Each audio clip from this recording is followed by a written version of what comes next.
Hi dear friends and subscribers, welcome to the Cricket Happening Show with your host Ram, as usual. Well, as you know, yesterday I couldn't give you the full match report on this very exciting game between where Pakistan totally dominated Australia by rolling them out for 89 and then going to a 7-wicket victory. We'll talk about that, and also we will talk about the NATO's one-day international series which ended with South Africa drawing the series with England, with going also getting a 7-wicket win, I reckon. Yes, it was a 7-wicket win for South Africa, with Amla and AB de Villiers leading the way. Well, so first what I'm going to look at is the 2020 fixture, because the 2020 is very important, because the World Cup 2020 is going to be played in Sri Lanka. It's not far away. It's going to happen in this month. Well, it was Australia who batted first, and Australia really struggled. They had a very tough time against the Pakistani bowlers, and this Pakistani unit is looking like experts in T20, because what they did is they had Australia all out for 89. Now what it does with Pakistan actually beating Australia by 7 wickets is that I am told that if Australia were to lose this series, then they would be ranked below Ireland in 2020 cricket in the ICC rankings, and that is not something that Australia would want to. Australia would definitely like to complete that, improve that, and probably put this put this at the back and beat Pakistan in the remaining matches. Whether they do it or not, that is something which is going to be a real challenge for Australia, because Pakistan are looking absolutely superb in all the departments of the game. Because yesterday what was very good about this Pakistani outfit was that the fielding was absolutely perked up. There was beautiful fielding by the Pakistani fielders. The bowlers really backed them up, and then the batsmen came in, and with a paltry total of 89, they achieved that in the 15th over. For Australia, nothing went right. 89 all out. If you see the scorecard, there's a phone number coming in from Matthew Wade. From Matthew Wade to Ben Hilfenos. If you see the number, it's 641609. So that is how it looks. So basically, there were only 3 people who reached double figures, and that was David Warner, who made 22 of 25 balls with 2 fours, Bailey, the captain, making 14 of 19 balls with no boundaries, and Cameron Wright making 15 of 22 balls with no four.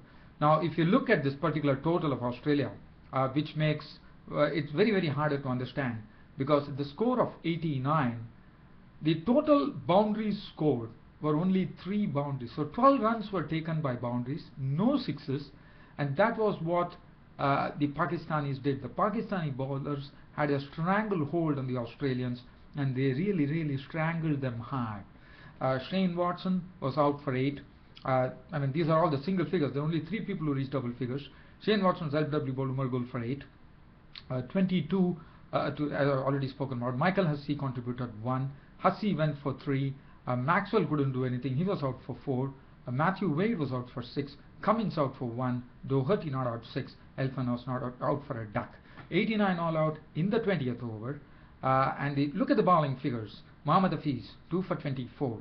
Sohail Tanveer 2.3 overs, no maiden, 13 runs and 3 wickets, bowled excellently. And Umar Gul 4 overs, 1 for 17. Saeed Ajmal 2 for 13. But the new bloke who bowled was very impressive. He has been doing very well in the domestic scene in Pakistan. His name is the left arm spinner Raza Hussain. He's very young. He made his debut today. Raza Hassan, he made his debut. In fact, there were debuts for Nasir Jamshid and Raza Hassan in 2020 cricket for Pakistan. For Australia, Glenn Maxwell made his debut in 2020 cricket. So Raza Hassan, 4 overs, no maiden, 2 for 15. Very impressive. If you look at his debut, he picked up some vital wickets there. He picked up the wicket of Matthew Wade, the wicketkeeper, and he also picked up the wicket of David Hussey, who could be dangerous at any point of time. So Shoaib Malik bowled 1 over for 1 run, and Australia were all out for 89. For Pakistan, it was a walk in the park. 90 for 3 was the final score, winning in the 15th over. Mohammad Hafiz got the man of the match not only for his bowling, also for his batting, where he contributed 17 of 15 balls with 2 fours. Imran Nazir contributed 22. In fact, in the 5th over, they had raised 30 on the board. The openers, Imran Nazir, made 22 of 26 balls with 3 fours. Jamshid was clean bowled by Hilfenos for 10 on his debut with 2 fours. And then Kamran Akmal took them to victory by making 31 out of 24 balls. He remained unbeaten with 3 fours and 1 6. Shoaib Malik was not out on 9 of 14 balls with 1 4. And Pakistan finished it off at 90 for 3 in the 15th over, getting a 7-wicket victory and thus taking a lead. Winning the first 2020. There are 2 more 2020s to come.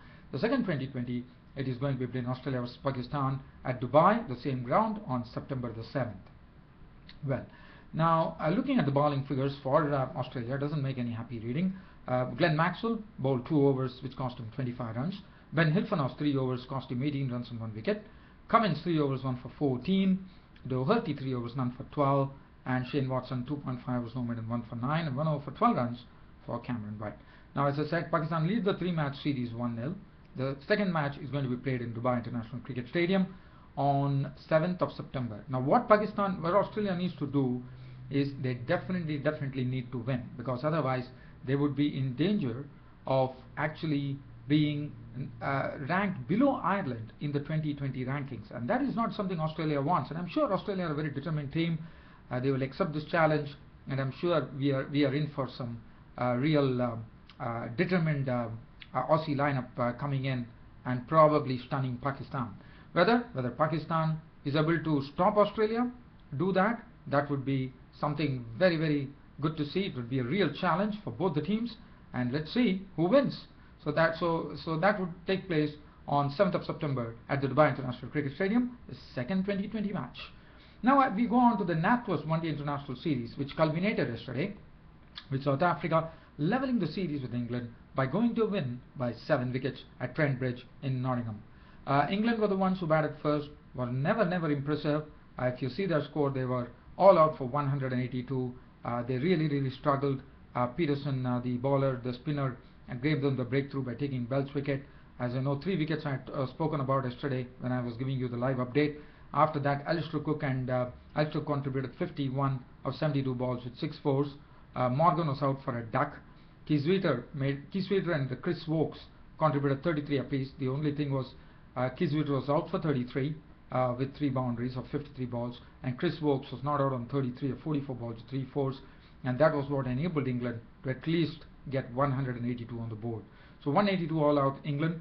As far as the bowling figures are concerned, 2 for 24. Dale Steyn, I thought, bowled excellently yesterday. He was right on the money, was giving nothing away, and he was making the batsman work. Robin Peterson, with his left arm spin, was introduced very early on by the skipper A.B. de Villiers. Was very impressive. 10 overs, no more than 3 for 37. 8 overs, 41 runs and 2 wickets for Mone Markle. Wayne Parnell continued to impress. 8.2 overs, no more than 1 for 38. Dean Elgar, 4 overs, cost him 20. J.P. Downey, 4 overs, no more than 1 for 11. And Faf du Plessis, 2 overs, no more than 1 for 8. As far as South Africa were concerned, well, South Africa really made this 182 look as small as possible, because they got the victory in the 35th over itself with Hashim Amla. In fact, they had a stutter. In fact, if you look at the score, South Africa, chasing the score of 182, were in real trouble. They had lost 3 wickets for 14 runs, with first wicket to go was Graham Smith, who was caught by Treadwell or the bowling of Dern Bash for 1. That was the first wicket.